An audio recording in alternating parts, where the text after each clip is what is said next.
Prime Minister, Mr. Defense Minister, General, allow me to introduce myself. My name is François Rousseau. I'm in charge of an informal research group, which does not appear in your organization charts. Our president, to whom I personally and exclusively refer, thought it useful, if not necessary, that I clarify for you a certain number of issues. You think that as initiates you're better informed than most people. Allow me to doubt it. At this very moment, things are taking place. They are somehow serious enough for the informations and documents that I kept for you be revealed to you now. In a word, a manipulative operation unparalleled to this day on a planetary scale is being implemented and will be the final subject of my talk. As regards our era, everything in reality started just before World War II. Hitler had broken certain taboos, such as taking recourse to occultism and secret societies. The Ahnenerbe, a Nazi organization assigned with, among other things, archaeological and anthropological research, found this during an expedition to Afghanistan. This flying object is called Vimana, or Astra, by the Hindus. Moreover, during exploration of the subsoil by the Russians and Chinese in 1927, traces of a very ancient nuclear explosion were detected. Certain sedimentary layers had been atomically vitrified 50,000 years ago. The very same phenomenon can be observed around today's nuclear test sites. One must understand that Hitler, thanks to these discoveries, which he took highly seriously, was going to open a Pandora's box which no government, whether friend or enemy, wished to close afterward.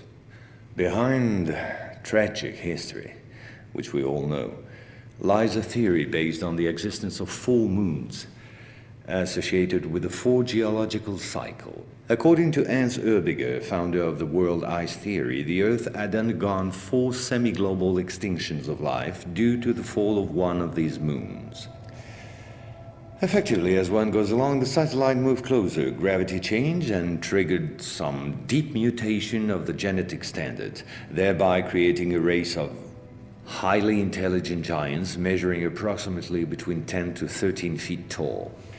Several tens of thousands years later, the moon crashed, the impact causing a serious rise in sea levels and a nuclear-like global winter.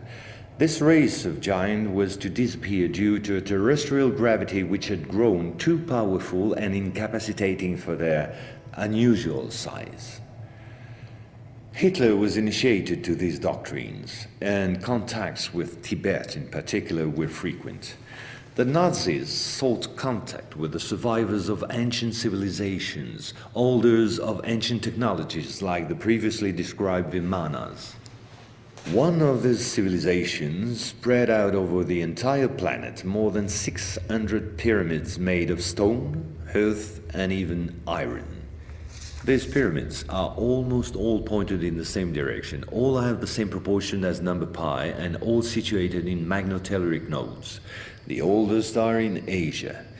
2 of them are submerged, one south of Japan at Okinawa, another south of Cuba.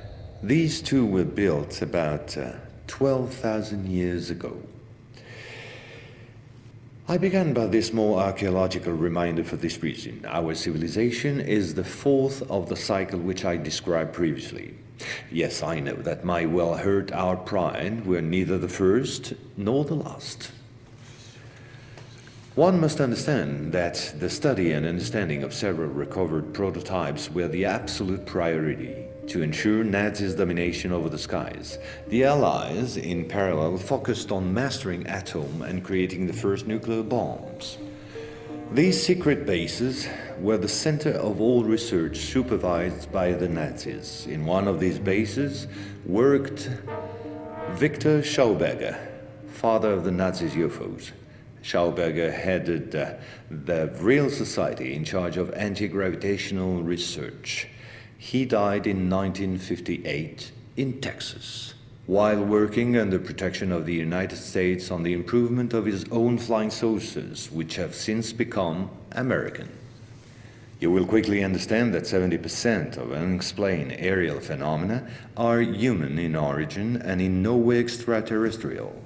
Once World War II was over and Nazi technology had been systematically plundered by both Americans and Russians, the first challenge was to carry on and even complete the Nazis' research in great secrecy. The program, called Project Rainbow, especially known for the Philadelphia experiment, was the immediate proof. Mathematician von Neumann, who collaborated with Albert Einstein and Nikola Tesla on behalf of the Navy, succeeded in accidentally teleporting a Cannon-class destroyer escort, the USS Eldridge. These photos, supplied by Morris K. Jessup before his suspicious death, are rare testimonies for this unique experiment. In the same time, the first Indo-Aryan technology prototype trials did not go by unnoticed. The military had come up with a more efficient parade than secrecy.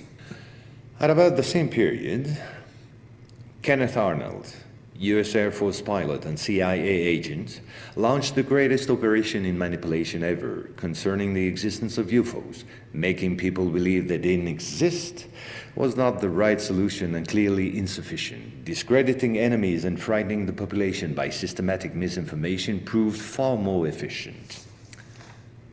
UFOs and parahuman belong henceforth to the movies, television, and collective paranoia, and not to the realm of scientists, as it should have been the case. In May 1947, the American Secret Services discovered the existence of an ancient terrestrial UFO secretly recovered by the Russians, which had crashed into the Altai Mountains along their border with Mongolia. Tension between the two blocs immediately rose a serious notch. The discovery was spectacular, and so not to lose face, the Pentagon, in tandem with the CIA, decided to tell lies and imagine a huge bluff to convince both the Russians and the world at large that they too recovered a UFO in Roswell in July 1947. Of course, it wasn't true, but the bluff worked all the same. In February 1949, just after the so-called Roswell incident, an UFO was photographed and filmed in Antarctica.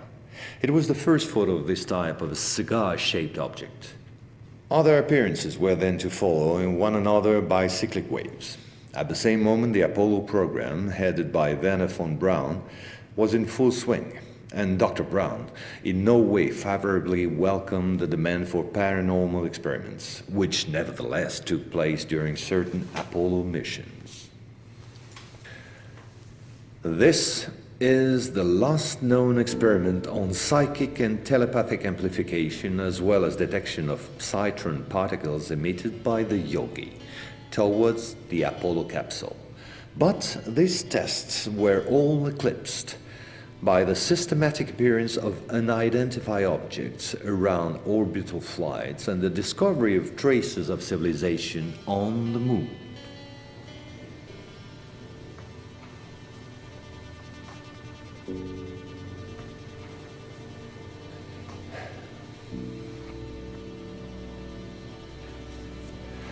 NASA had to face an avalanche of data and embarrassing proofs. The only solution was to put everything under the cloak of defense secret. In 1971, the Jason Directive set up a special retouching service whose purpose was to erase all signs of civilizations or ruins on the moon, especially in those photos intended for the general public and the press.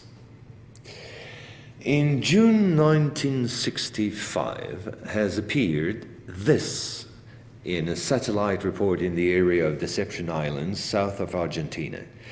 The Russians tried to sabotage the refloating operation in vain, despite the violence of the confrontation. The flying object was finally brought back to Edwards Air Force Base in California. And 10 years later, the first anti-gravitational drone using magnetohydrodynamic propulsion, or MHD, made its debut test flight in the desert around Edwards Air Force Base, where a number of prototypes came into being. The Belgians got a small glimpse of so-called UFOs in 1989 and 1990. The incriminating model was a triangular-shaped Astra TR-3B or XR-7, capable of flying in total silence at more than Mach 10. Now, I would like to speak to you about another concrete application of such technology. The B-2 bomber, whose development started in 1982. The official B-2 stealth bomber, which flew for the first time in 1989, was to serve as cover for another unconventional B-2 to be built in parallel. This top-secret model used, among other things, a plasma creation system, exploiting the airflow like an MHD generator. This system produces ionization of the air around the B-2, thereby suppressing air resistance while ensuring total invisibility for any type of radar. This nuclear bomber has flown for 15 years now at more than Mach 10. It can fly around the Earth in just a few hours without being seen. Naturally, such military research was to give rise to many commercial spin-offs. Over the last 10 years, we've seen the appearance of dozens of non-lethal armaments like E-bombs or electromagnetic bombs, as well as, of course, microwave weapons and powerful lasers. The US Department of Defense, through the multinational Raytheon, decided to invest a gigantic amount of money in an experimental program called HAARP, or High Frequency Activate Auroral Research Program. And it was quite a program. Officially, the base in Alaska studies the ionosphere. In truth, the real possibilities of the installation are enormous. Climate manipulations, deep detection of underground base or deposits, silent and remote destruction of any object, and most important of all, manipulation of human behavior. So, in 1996, a Russian satellite discovered in Antarctica the almost intact wreck of an immense spacecraft, revealed by the melting of the glaciers. The ice samplings indicated a crash date some 24,000 years ago. At the same moment, a volcanic eruption on the Deception Islands, the same islands as before, forced the Russian to request help from the United States, given the urgency and importance of recovery of the vessel. In the end, they suddenly dropped it all and evacuated the zone in panic. The device was finally destroyed by the Russians, extremely upset by the situation, which was no longer working to their advantage. No country will have such opportunity again.